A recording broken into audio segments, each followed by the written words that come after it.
রাজধানীর উত্তরা থেকে এই মুহূর্তে আমাদের সঙ্গে যুক্ত হচ্ছেন সহকর্মী আহসান হাবিব।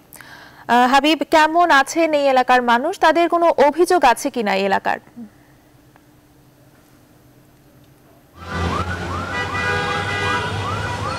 আসলে রাজধানী ঢাকার যে প্রধান যে দুটি সমস্যা, আসলে পরিবেশ সমস্যা, এবং আমি আছি রাজধানীর একটি অভিজাত এলাকা যেটা বলে উত্তরা। সেই উত্তরা আসলে পরিবেশটা এখানে প্রধান বিষয় হয়ে দাঁড়িয়েছে।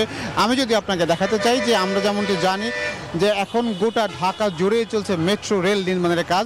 একেবারে উত্তরা থেকে শুরু হয়ে সেটি গিয়ে ঢাকার মতিঝিলে শেষ হচ্ছে এবং পুরো ঢাকার বুক চিরে চলছে খোঁড়াখুড়ি। কিন্তু আমি যদি আপনাকে এখন দেখাতে চাই যে প্রচণ্ড রকম ধুলোর একটা কলাম এখানে উঠছে। যদি এটা আসলে দিনের বেলা হতো আরও ভালো করে বোঝানো যেত।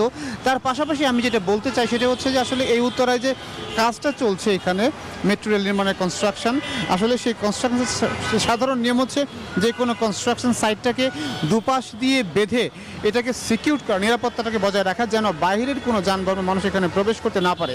কিন্তু আমরা এখানে যেমনটি দেখতে পাচ্ছি যে আসলে এই উত্তরার এই মেট্রো রেল নির্মাণ কাজে যে দুপাশে যে কনস্ট্রাকশন সাইট অর্থাৎ নির্মাণ যে জায়গাটা, এটিকে আসলে দুই পাশ দিয়ে বাধা হয়নি, যার ফলে এর মাঝখানে আমরা দেখতে পেয়েছি যে অহরহ যানবাহন প্রবেশ করছে, লোকজন প্রবেশ করছে। আসলে দুর্ঘটনার একটা ঝুঁকি থেকে যাচ্ছে। আর এই নিয়ে মানুষ এখানে চলাফেরা করছেন। তারা বলছেন যে আসলে তারা অনেক সময় দায় থেকে ভিতরে চলেন, আবার বেশিরভাগ ক্ষেত্রে এখানে প্রচুর বহিরাগতরা আসে যারা নাকি আসলে একটি শহরে চলাফেরা করতে গেলে যে সাধারণ যে নিয়মটা আছে তারা সেটি বোঝেন না, ট্রাফিক সিস্টেমটা জানেন না। তারপর তারা আড়াআড়িভাবে সড়ক পার হতে যে সময়কে বাঁচানোর জন্য তারা আসলে এই ঝুঁকি নিয়ে এদিক দিয়ে পার হচ্ছেন।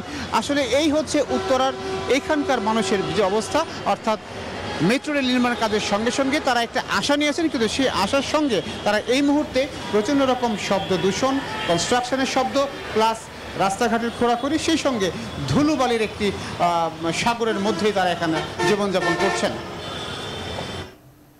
হাবিব, ধন্যবাদ আপনাকে। দর্শক, রাজধানী উত্তরা থেকে সেখানকার মানুষের জীবন নিয়ে আমাদেরকে জানাচ্ছিলেন সহকর্মী আহসান হাবিব।